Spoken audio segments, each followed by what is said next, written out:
Bully my dad when he was your student? Bully my bro now? I'm about to ruin your entire life. The town where this happened is a small one, and the school that I went to is a 70-year-old school. My granddad and my dad are also alumni of this school. Let me just start off by saying this, that the alumni of this school are really successful, and the school has had a long history of being very charitable and also offer amazing retirement benefits to teachers depending on how long they've worked here. My great-granddad donated some of his property to the school when it was being constructed, and he was an advisor and a part of the school board in his time. The school was an all-boys school up to 1996, when they had their first co-ed class, and is a full co-ed now. The school also has all classes, from kindergarten to high school, split in two buildings. The first one houses kindergarten to 5th grade, and the other has the classrooms for 6th grade to 12th grade. Part 1. Teacher versus Dad. The incident, said teacher, we're gonna call her MD, was my dad's math teacher when he started high school. She was a young woman just finishing her teaching degree, and was a master's in math and chemistry. At that point, she was the most qualified teacher the school had. Unfortunately, MD was also a nasty person. She walked into the class and the students were expected to be sitting in ready mode, back straight, legs together, and hands on the laps, with only the needed textbook and a pencil to take notes on the margins. The class was expected to greet her with a good morning/afternoon when she walked in,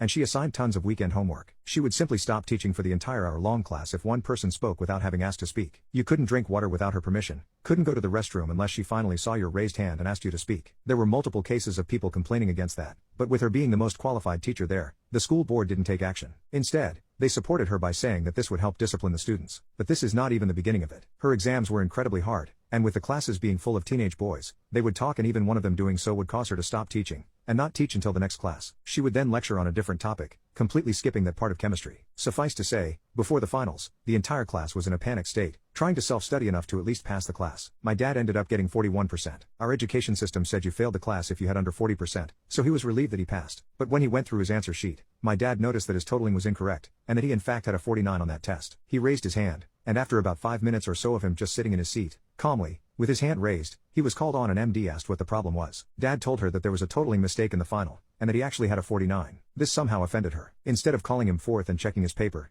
MD decided that it was simply impossible for her, a master's in math, to make a mistake in something as simple as addition. She waved him off, and my dad was shocked, but she just calmly turned to the next person with a question. My dad, on the other hand, was not happy. He walked up from his seat, which was basically considered a crime in her class, and put the paper on MD's desk, and started totaling his points loudly. MD incredulously watched him do that, and was at a loss for words. Though when he was done totaling, you could see her face was flushed and she was furious. She looked furiously from the paper to my dad, and then back to the paper, and suddenly, a cruel smile appeared on her face. MD, oh okay, I see the mistake, but that is no excuse for this behavior. This awards a subtraction of 10 points from your final. The class that was amazed at the first sentence went back to having grim looks, and my dad stood there, jaw dropped, that he now had 39 points, and had failed this class. Instead of responding and making the situation worse, he simply took his final, packed his backpack and left the classroom. He went and spoke to his granddad.